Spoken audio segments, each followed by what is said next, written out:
Salut! Iată-ne din nou la un nou tutorial despre cum să adăugăm un video pe blogul nostru. O să avem două secțiuni. Un video de pe YouTube, cel mai cunoscut cum este YouTube-ul, din punctul nostru de vedere, și un video de pe serverul nostru, deci un local host. Astfel, primul lucru care trebuie să-l facem când vrem să adăugăm un video e să facem un nou post. Am apăsat butonul nou post, scriem video test 2, mergem pe YouTube, aici se găsește codul embed, de aici selectăm culorile, ce culoare vrem, mai să-i dăm un roșu, nu contează și de culorile blogului care le avem ca să se îmbine și să arate frumos, dar asta rămâne opțional. Și aici avem mărimea. Majoritatea blogurilor, știu în proporție, în proporție de 60%, să spunem că mărimea standard ar fi de 560 × 340. În schimb, pe un blog nou, cum ar fi cel care îl avem noi, mărimea este de 480 × 295, ca să încadreze frumos și să nu avem neplăcuta surpriză să vedem că video se încalecă peste meniu, peste arhivă, peste alte butoane sau articole. Astfel, selectăm mărimea de 480 × 295, mergem aici, acum, îi dăm copy, mergem în postul nostru, mergem în HTML, el, default-ul este pe vizual, dar îi dăm pe HTML, îi dăm paste la codul nostru de pe YouTube, mergem înapoi pe vizual și vedem video aici, introducem câteva taguri pentru a se indexa în Google și avea trafic. Eu acum am să introduc niște taguri de aiurea doar pentru a vă arăta cum se face. Aici selectăm o categorie sau facem o categorie nouă, cum o să fac eu acum.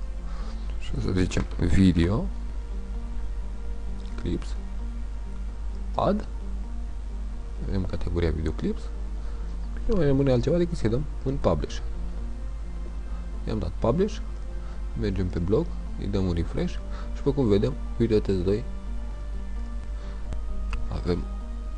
avem video-ul nostru la noi pe blog, embed de pe YouTube. La fel se poate face și de pe oricare alt site.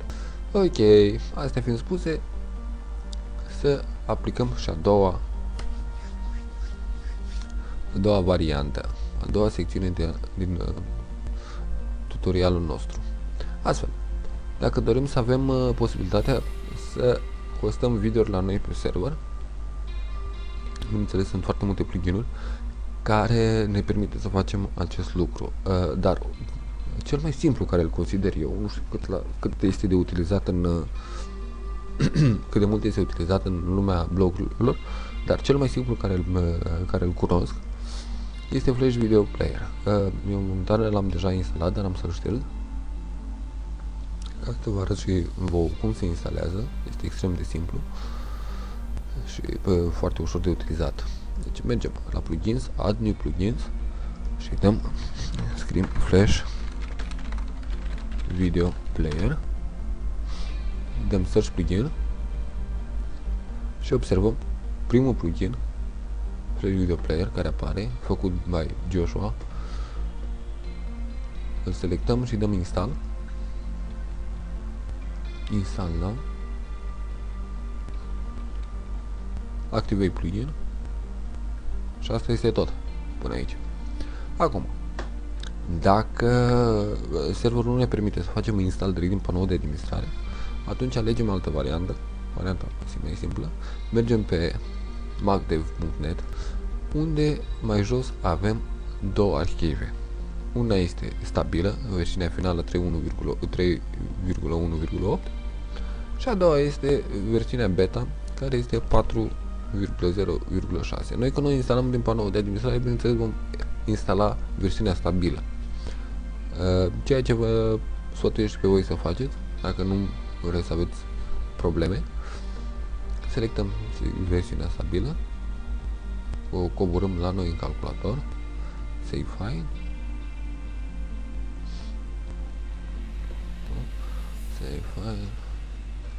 Mergem, dezarhivăm arhiva noastră.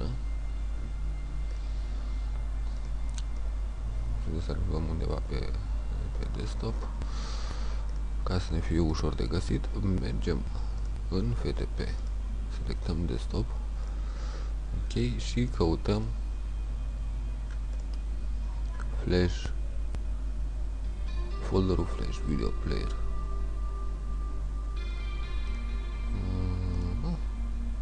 Care este aici. Am selectat folderul Flash Video Player, după cum vedem, așa cum este el. Mergem în Web Content, Plugins, l-am pierdut, nu, și îl luăm folderul așa cum este el și îl punem în FTP.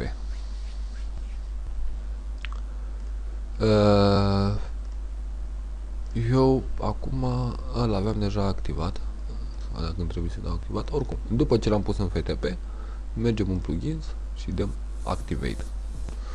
Acum mergem în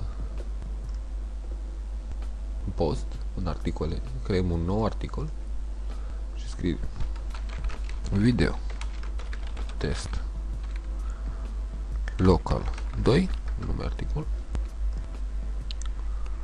și avem un video care noi l-am hostat pe serverul nostru.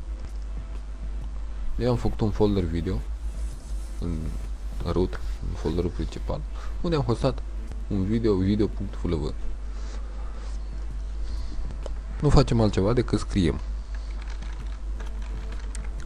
flash video file egal 2 ghilimele video backslash video.flv,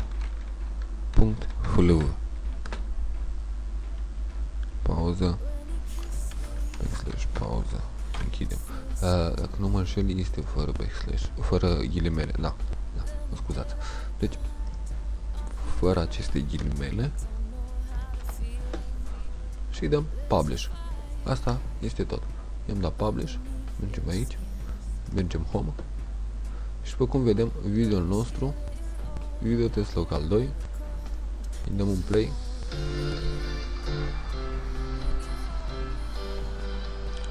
și așa putem să avem video-ul nostru postat la noi pe server. Asta a fost tot, sper că a fost destul de util, sper că am fost destul de înțelegător pentru toată lumea. Vă urez blogging cât mai plăcut, cât mai mulți vizitatori. O zi bună, la revedere!